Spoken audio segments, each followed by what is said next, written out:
Boss Francis, kalimutan mo na yung mga abnormal. Oo, kinalimutan ko na. Sabi ko nga, ayoko na magsalita ng pangit kahit kaninong tao. Tapos na. Kapag kami ginawa silang mali, may sinabi silang pangit naman sa akin sa kabila ng pananahimik ko, edi kasuhan sila. Ganun lang yun. Ganun na lang. Ayoko na magsalita ng pangit. Hindi rin maganda. Kumbaga, refleksyon ko rin eh. Katulad no, mura ako ng mura, di ba?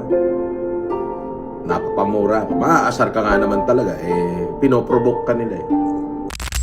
Tangina nyo, Norms, mali naman yung ginawa nyo kay Igme. Ano naman ginawa namin kay Igme? Ikaw naman kadaber, para kang abnormal. Ikaw naman kadaber, para kang abnormal. Pagka ganyan ng babasahin mo, di ko babasahin niya. Ano magagawin ko kay Igme? Pakialam ko dyan. To confirm ba na may nangyari? Buti nga sa kanya yun. Karma niya na yun.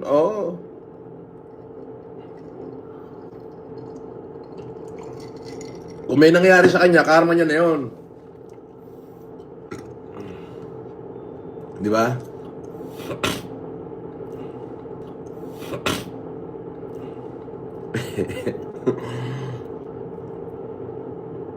Ba't wala sa balita?